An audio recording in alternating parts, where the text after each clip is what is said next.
Hello students, class 7 बच्चों। आज हम आपके एसएसटी में चैप्टर 3 है आपका सिविक्स का, उसे रीड करेंगे। ठीक है, सिविक्स का चैप्टर 3 है आपको, उसका नाम है राज्य शासन कैसे काम करता है। बच्चों, हमने 6th क्लास में पढ़ा था कि स्थानीय स्तर पर जो है शासन कैसे करता है। तो स्थानीय स्तर पर यानी कि जो शासन है उसके 3 स्तर होते हैं। कौन कौन से?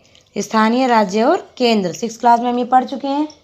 और 6th क्लास में हमने स्थानीय स्तर पर शासन पढ़ा था कि ग्राम पंचायत, पंचायत समिति, ये सब होता है, ये सब स्थानीय स्तर पर था। अब इस चैप्टर में हम राज्य स्तर पर शासन कैसे काम करता है इसे पढ़ेंगे। ठीक है, तो इसमें देखो एक वो दिया हुआ है आपका चित्रलेखन, जिम्मेदारी किसकी, इसे पढ़ते हैं। देख, यहाँ लिखा है कि अपने राज्य में पानी की कमी है और बहुत से लोग बीमार पड़ रहे हैं। कई गाँवों में लोग गंदा पानी पीते हुए पाए गए। नदी नालों में तालाब सूख गए हैं। बुरी तरह से प्रभावित इलाकों में गांव के लोग दूर दूर से पानी लेकर आ रहे हैं। टीवी पर समाचार में बताया गया था कि हैजे से 10 लोगों की मृत्यु हो गई। क्या ऐसा हो सकता है? क्या कोई सचमुच इससे मर सकता है? क्या पता बस मुझे न हो जाए यह बीमारी। रैली के कारण ये सड़क बंद है। रैली वालों ने विधायक के घर का घेराव कर लिया है। सचमुच? लेकिन क्यों? उन्होंने कुछ कर दिया है क्या? हाँ, ये लोग तो उस काम पर गुस्सा दिखा रहे हैं जो उन्होंने नहीं किया है। उस दिन दोपहर में फिर क्या होता है? मेरी मम्मी ने कहा है कि बाजार में कुछ ठंडा नहीं पीना है। आज सुबह उन्होंने अपना एक भाषण मुझे सुना दिया। तुम्हें अपनी सेहत की जिम्मेदारी संभालनी चाहिए शरीन। ही हाँ। और हम ये मांग करते हैं कि उस दिन दोपहर में ये हुआ, पर अचानक से क्या हुआ? रुक जाओ। वो रुक जाते हैं और वहाँ पे क्या होता है, रैली होती है। उसमें देखते हैं कि रैली के कारण ये सड़क बंद है। रैली वालों ने विधायक के घर का घेराव कर लिया है। सचमुच? लेकिन क्यों? उन्होंने कुछ कर दिया है क्या? हाँ, ये लोग तो उस काम पर गुस्सा दिखा रहे हैं जो उन्होंने नहीं किया है। और हम ये मांग करते हैं कि अधिकारी तुरंत स्वास्थ्य की स्थिति को नियंत्रण पाने के लिए कदम उठाए। हमारे विधायक को इसकी जिम्मेदारी लेनी पड़ेगी। कैसी ऊंची आवाज़ है इनकी, ये कोई नेता वेता होंगे?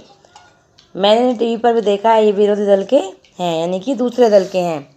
ठीक है, यहाँ पे क्या होता है कि वो लोग अखबार में, न्यूज़पेपर में पढ़ती हैं 2 फ्रेंड्स की जो है पानी की वजह से बीमारी फैल रही है, हैजा हो रहा है। और उसके बाद देखते हैं कि विधायक के घर पे लोग घेराव यानी कि इकट्ठे हुए हैं और प्रदर्शन कर रहे हैं। अब देखो पढ़ते हैं विधायक कौन होता है। आपका नेक्स्ट टॉपिक है विधायक कौन होता है। उपरोक्त भाग में आपने पातालपुरम की कुछ घटनाओं के बारे में पढ़ा। आप शायद जिलाधीश, चिकित्सा अधिकारी जैसे अधिकारियों के नामों से परिचित भी होंगे, परंतु क्या आपने विधायक और विधानसभा के नामों के बारे में सुना है? क्या आपने अपने क्षेत्र के विधायक यानी एमएलए से परिचित हैं?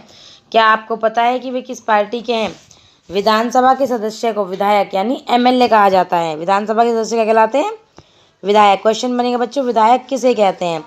तो विधानसभा के सदस्य क्या कहलाते हैं? विधायक कहलाते हैं, यानी MLA. MLA member of legislative assembly का संक्षिप्त रूप है। एमएलए का चुनाव जनता द्वारा किया जाता है।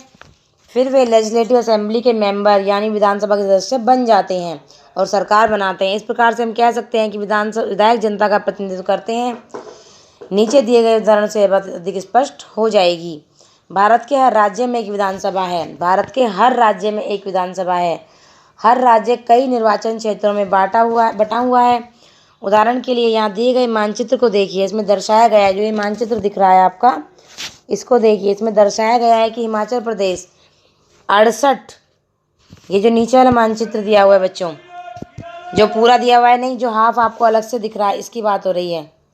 ठीक है, यहाँ पे देखो, यहाँ पे क्या है, हिमाचल प्रदेश 68 निर्वाचन क्षेत्रों में बटा है। हर निर्वाचन क्षेत्र से जनता एक प्रतिनिधि चुनती है जो विधानसभा का सदस्य यानी विधायक बन जाता है। आपने ध्यान दिया होगा कि चुनाव में लोग अलग अलग पार्टियों के नाम से खड़े होते हैं, इसलिए ये विधायक अलग अलग राजनीतिक दलों के होते हैं। इसलिए विधायक क्या होते हैं? अलग अलग राजनीतिक दलों के होते हैं। जो लोग विधायक होते हैं मंत्री या मुख्यमंत्री कैसे बन जाते हैं? जिस राजनीतिक दल के विधायक आधे से अधिक निर्वाचन क्षेत्रों में जीत जाते हैं, यानी कि आधे से अधिक निर्वाचन क्षेत्र में जीत जाते हैं और राज्य में उस दल को बहुमत में माना जाता है। बहुमत प्राप्त करने वाले राजनीतिक दल को सत्ता पक्ष और अन्य सबको विरोधी पक्ष कहा जाता है। यानी कि जो बहुमत प्राप्त करता है, आधे से अधिक वोट जिसे मिल जाते हैं और जो बहुमत मिल जाता है, बहुमत हो जाता है उसको क्या कहते हैं? उस दल को, राजनीतिक दल को सत्ता पक्ष और अन्य सबको विरोधी पक्ष कहते हैं। उदाहरण के लिए हिमाचल प्रदेश की विधानसभा में विधायकों के 68 निर्वाचन क्षेत्र हैं। विभिन्न राजनीतिक दलों के उम्मीदवारों ने 2017 का विधानसभा चुनाव जीता और वे विधायक बन गए। विधानसभा में कुल विधायकों की संख्या 68 है, इसलिए बहुमत प्राप्त करने के लिए किसी भी राजनीतिक दल को 34 से अधिक विधायकों की आवश्यकता होगी, यानी कि जिधर 34 से अधिक हो गए वही पार्टी बन जाती है। भारतीय जनता पार्टी के 44 विधायक होने के कारण उन्हें बहुमत मिल गया और सत्ताधारी दल के सदस्य बन गए। अन्य सब विधायक विरोधी दल के सदस्य बन गए। इस उदाहरण में इंडियन नेशनल कांग्रेस मुख्य विरोधी दल बनी, क्योंकि भारतीय जनता पार्टी के बाद सर्वाधिक विधायक उसी के थे। विरोधी पक्ष में कुछ अन्य पार्टियां भी थी और कुछ निर्दलीय उम्मीदवार भी थे जो चुनाव जीतकर आए थे। चुनाव के बाद सत्ताधारी दल के विधायक अपने नेता का चुनाव करते हैं जो मुख्यमंत्री बनता है। इस उदाहरण में भारतीय जनता पार्टी के विधायकों ने श्री जयराम ठाकुर को अपना नेता चुना और मुख्यमंत्री बन गए। इसके बाद मुख्यमंत्री मंत्रियों का चयन करते हैं। चुनाव के बाद राज्य का राज्यपाल मुख्यमंत्री और नियुक्ति करता है। याद रखना बच्चों, मुख्यमंत्री मंत्रियों का चयन तो कौन करता है? मुख्यमंत्री करता है, यानी सिलेक्शन, और उनकी नियुक्ति यानी उन्हें देता कौन है कि आप इस पद के लिए हैं, ये सब काम राज्यपाल करता है। ठीक है।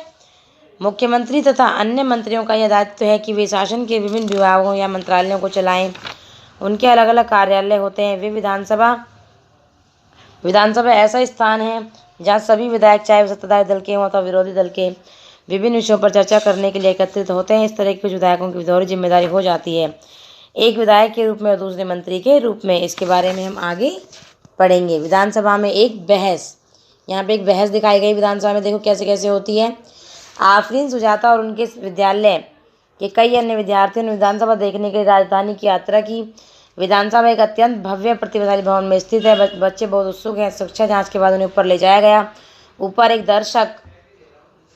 दर्शक दीर्घा थी जहां से वे नीचे के विशाल हॉल को देख सकते थे। हॉल में डेस्कों की अनेक कतारें लगी थी। यह विधानसभा उन दिनों की किसी तत्कालीन समस्या पर बहस करने वाली थी। विधानसभा की बहसों में विधायक अपनी राय व्यक्त कर सकते हैं, संबंधित विषय पर प्रश्न पूछ सकते हैं, सुझाव दे सकते हैं और किसी को इस संबंध में क्या करना चाहिए सदस्य उस विषय पर जो भी प्रतिक्रिया व्यक्त करना चाहे कर सकते हैं। इसके बाद मंत्री प्रश्नों के उत्तर देते हैं और सदन को आश्वस्त करते हैं कि जरूरी कदम उठाए जा रहे हैं। मुख्यमंत्री तथा अन्य मंत्रियों को निर्णय लेते हैं और सरकार चलानी होती है। हम प्राय उन निर्णयों के बारे में सुनते हैं, समाचार चैनलों, समाचार पत्र उन्हें देखते और पढ़ते हैं। हालांकि जो भी निर्णय लिए जाते हैं वे उन्हें विधानसभा के सदस्यों द्वारा अनुमोदित किया जाना होता है। लोकतंत्र में विधानसभा सदस्य मंत्री और मुख्यमंत्रियों से प्रश्न पूछ सकते हैं, किसी महत्वपूर्ण विषय पर बहस कर सकते हैं, निर्णय ले सकते हैं कि धन कहाँ खर्च किया जाना चाहिए आदि। इस तरह मुख्य अधिकारी उन्हीं का होता है। विधायक एक। अब देखो यहाँ पे क्या क्या है। अखंड गांव के मेरे निर्वाचन क्षेत्र में पिछले 3 हफ्तों में हैजे के कारण 15 लोगों की मृत्यु हो चुकी है। मेरे विचार में सरकार के लिए बड़ी शर्मनाक स्थिति है। वह सरकार जो अपने प्रौद्योगिकी को सर्वश्रेष्ठ घोषित कर रही है, हैजे जैसी साधारण बीमारी को रोकने में असफल रही है। मैं स्वास्थ्य मंत्री का ध्यान इस ओर आकर्षित करना चाहूँगा कि वे स्थिति को नियंत्रण में लाने के लिए तत्काल जरूरी कदम उठाए। विधायक 2, यानी कि अलग अलग विधायक जो अपने अलग अलग क्वेश्चन, अपने अपने अलग अलग बातें बता रहे हैं अपने अपने क्षेत्र की। मेरा प्रश्न यह है कि सरकारी अस्पतालों की दशा इतनी खराब क्यों है? सरकार जिला अस्पतालों में डॉक्टरों में चिकित्सा कर्मचारियों को ठीक से नियुक्ति क्यों नहीं कर रही? मैं ये भी जानना चाहूँगा कि सरकार स्थिति का सामना किस प्रकार करने जा रही है, जिससे लोग बड़ी संख्या में प्रभावित हैं और यह संख्या बढ़ती ही जा रही है। अब यह महामारी का रूप ले चुकी है। विधायक 3, मेरे निर्वाचन क्षेत्र तोलपट्टी में भी पानी की कमी गंभीर समस्या है। औरतों को पानी लेने के लिए 3 से 4 किलोमीटर तक चलना पड़ता है। मैं जानना चाहूँगा कि पानी पहुँचाने के लिए कितने टैंकरों को काम में लगाया गया है, कितने कुओं और तालाबों की सफाई करवाकर संक्रमण मुक्त किया गया है। विधायक नंबर 4, मुझे लगता है कि मेरे साथी समस्या को बड़ा चढ़ाकर बता रहे हैं। सरकार ने स्थिति को नियंत्रण में लाने के लिए कदम उठाए हैं। पानी के टैंकरों को काम में लगा दिया गया है। ORS के पैकेट बांटे जा रहे हैं। सरकार लोगों की मदद के लिए बरकस प्रयास कर रही है। विधायक नंबर 5, हमारे अस्पतालों में सुविधाओं की हालत बहुत खस्ता है। ऐसे कई अस्पताल हैं जिनमें कोई डॉक्टर नहीं है और चिकित्सा कर्मचारी पिछले कई सालों से नियुक्ति नहीं किए गए हैं। दूसरे अस्पताल में डॉक्टर लंबी छुट्टी पर चले गए हैं। यह शर्मनाक स्थिति है। मेरे ख्याल से हालत बद से बदतर होते जा रहे हैं। हम यह कैसे सुनिश्चित करने वाले हैं कि प्रभावित क्षेत्र के सब परिवारों तक ORS के पैकेट पहुंच जाएं? विधायक नंबर 6, विरोधी पक्ष के सदस्य बिना वजह ही सरकार पर दोषारोपण कर रहे हैं। पिछली सरकार ने सफाई पर कोई ध्यान नहीं दिया था। अब हमने कई वर्षों से चारों तरफ फैले कूड़े को साफ कराने का अभियान शुरू किया है। देखो यहाँ पे दिखाया भी गया है कि जो आपका नीचे डायग्राम दिख रहा है आपको कि 1 कौन है, 2 कौन है, 3 कौन है, सब दिखाए गए हैं ना। 5 कौन है, 7 कौन है, 4 कौन है, सबको दिखाया गया है। अब इसके बाद उक्त भाग में आपने विधानसभा में चल रही एक बहस के बारे में पढ़ा, यानी कि एक बहस चल रही है उसके बारे में आपने पढ़ा। सदस्य सरकार द्वारा की गई या न की गई कार्रवाई का बहस कर रहे थे। ऐसा इसलिए है क्योंकि विधायक सामूहिक रूप से सरकार के काम के लिए उत्तरदायी होते हैं। सामान्य भाषा में सरकार शब्द से तात्पर्य शासन के विभिन्न विभागों और मंत्रियों से होता है जो उनके प्रभारी हैं। इसका सबका सामूहिक प्रमुख मुख्यमंत्री होता है। सही मायने में तो यही सरकार का कार्यकारी हिस्सा यानी कार्यपालिका कहलाता है। दूसरी तरफ सारे विधायक जो विधानसभा में एकत्र होते हैं विधायिका कहलाते हैं। विधायिका के रूप में भी सरकार के कार्यकारी हिस्से को काम करने का अधिकार देते हैं और फिर उसके काम की जांच भी करते हैं। जैसा कि आपने पाठ के प्रारंभ में देखा था, इन्हीं में से कार्यपालिका का प्रमुख या मुख्यमंत्री बनाया जाता है। ठीक है बच्चों, आज हमने इतना रीड किया चैप्टर 3 का पार्ट 1। नेक्स्ट जो इसका बचा हुआ पार्ट है वो हम कल रीड करेंगे। ओके, अब आपको चैप्टर फिर से रीड करना है। ओके बच्चों, आज के लिए इतना ही। थैंक यू बच्चों।